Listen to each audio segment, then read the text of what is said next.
بسم اللہ الرحمن الرحیم۔ السلام علیکم معزز سامعین، اگر آپ لوگوں نے ابھی تک میرے چینل کو سبسکرائب نہیں کیا تو کرو سبسکرائب اور بیل کا بٹن ضرور دبائے۔ ہم دونوں میں بڑا سخی کون ہے؟ معین بن زائد کا بیان ہے کہ ایک زمانے میں خلیفہ منصور مجھ سے بڑا ناراض تھا، لہٰذا میں اس کا سامنا کرنے سے کتراتا تھا۔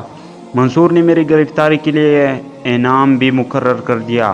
میں گھبرا کے اپنا بھیس بدل کر ایک اونٹ پر سوار ہوا اور بارینہ کی طرف چلا تاکہ وہاں روپوش ہو جاؤں۔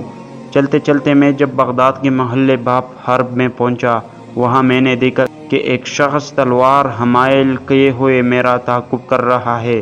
میں نے تیزی سے آگے بڑھنے کی کوشش کی، مگر وہ شخص میرے سامنے آ گیا۔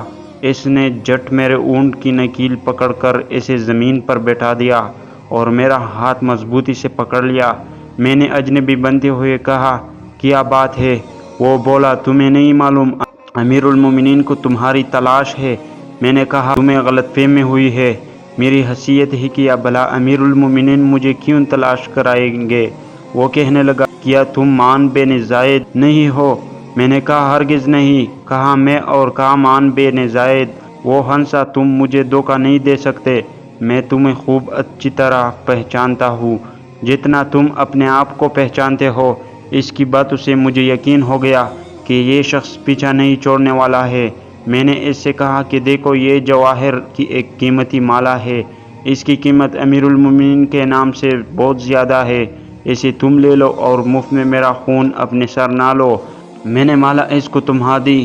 وہ کچھ دیر تک مالا کا جائزہ لیتا رہا، پھر کہنے لگا، اس کی قیمت کے متعلق تمہاری بات قطعاً صحیح ہے، لیکن تمہیں میری ایک بات کا جواب دینا پڑے گا۔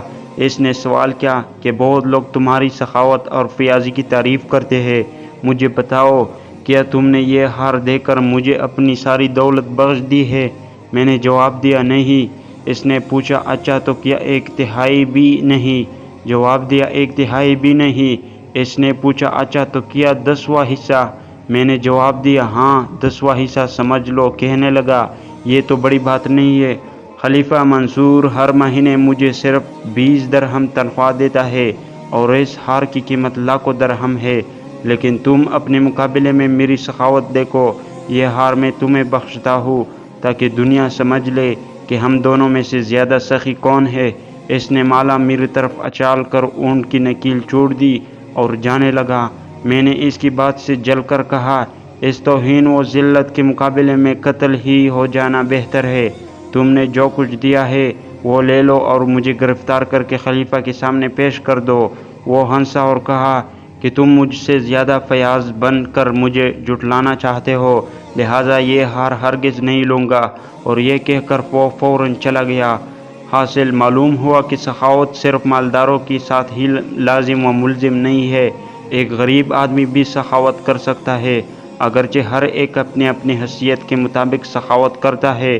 دعا ہے کہ اللہ تعالی ہمیں اس واقعے سے سبق حاصل کرنے کی توفیق عطا فرمائے، آمین یا رب العالمین۔